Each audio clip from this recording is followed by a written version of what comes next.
ça va bien se passer. Oui, peut-être.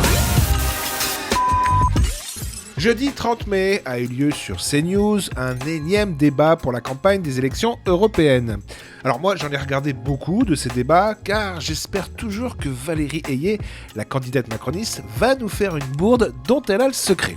Et cette fois, j'ai vraiment pas été déçu puisque ça a été un véritable festival de démagogie, d'incompétence et de chouinage pathétique.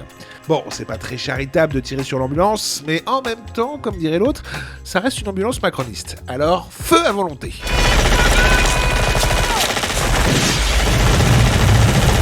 Le débat a commencé sur le thème du pouvoir d'achat, avec un reportage sur Fabienne, une Française qui a bien du mal à joindre les deux bouts. Fabienne vit seule avec ses 2 chats, dans un stress permanent, l'angoisse de la fin du mois. Tout est d'occasion. Je n'achète jamais de neuf. Fabienne a des petits plaisirs, comme partir pique-niquer avec son petit-fils. Encore faut-il que la voiture tourne. Avec 245 000 km au compteur, le vieux modèle doit passer le contrôle technique prochainement. C'est l'angoisse du moment. Heureusement, Valérie Ayé a une solution pour Fabienne, et elle est complètement lunaire. Si Fabienne probablement a une voiture thermique, eh bien une mesure de pouvoir d'achat aussi, c'est d'aller vers la voiture électrique abordable pour les Français. Aujourd'hui, un prix d'essence, enfin l'essence, c'est pas dans la responsabilité du Parlement européen, on ne pourra pas faire changer le prix de l'essence, c'est une réalité. Et il faut dire aux Français que le prix de l'essence ne va pas baisser. Ah ouais ?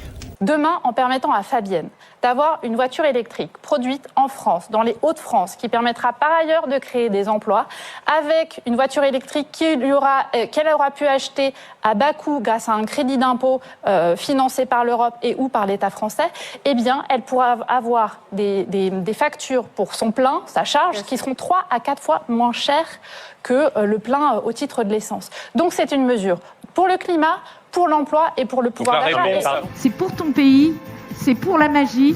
La candidate macroniste a ensuite sorti sa botte secrète, à savoir la victimisation agressive, le procès en injustice. Madame Ferrari, s'il vous plaît. 2 minutes 35 de temps de parole pour Madame Maréchal. Alors, désolée, c'est elle qui a la parole. Ah bah non, je suis désolée. Madame Maréchal, tout le monde l'a vu. Elle a beaucoup parlé au début de l'émission, ça n'a pas été pris en compte. Ah non, Madame. Donc vous contestez. Soyez raisonnable, Madame Ayé, soyez raisonnable. Je suis pas venue ici pour souffrir, ok ?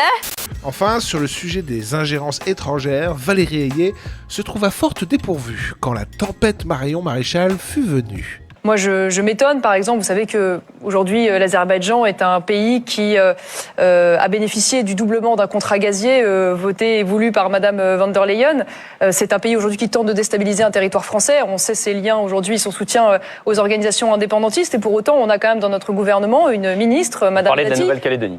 Excusez-moi, oui, Nouvelle-Calédonie, tout à fait. Mais aussi la Polynésie, tout récemment. On a en l'occurrence Madame Dati qui fait partie du gouvernement et qui est connue pour des liens douteux, des liens ambigus avec Bakou, avec l'Azerbaïdjan, qui à l'époque s'était opposé à ce qu'il y ait une commission d'enquête, par exemple, sur la fameuse diplomatie du caviar, qui consiste pour l'Azerbaïdjan, à coup de valises de billets, et bien faire valoir ses intérêts auprès du Parlement européen. Donc moi, ça m'intéresserait de savoir si, pour le coup, vous comptez également faire le ménage dans votre propre gouvernement sur les liens avec l'étranger, les ingérences étrangères. Qu'est-ce que vous dites aujourd'hui des relations manifestes évoquées par la presse entre Madame Dati et l'Azerbaïdjan ? Bon, je ne sais pas de quoi vous me parlez. C'est bizarre ça, Valoche, car il y a quand même un paquet de journaux qui ont fait des articles sur cette histoire, et t'aurais dû savoir que quelqu'un allait forcément te la ressortir. Et je laisserai le mot de la fin au journaliste Éric Revel, qui résume très bien le problème de Valérie Ayé. Elle y était un peu la fleur au fusil, le fusil n'avait pas de balle et la fleur est fanée. Sur la liste européenne de Valérie Ayé, il y a aussi un certain Ambroise Méjean, qui aurait mieux fait de se taire. Je vous avais expliqué tout ça en vidéo.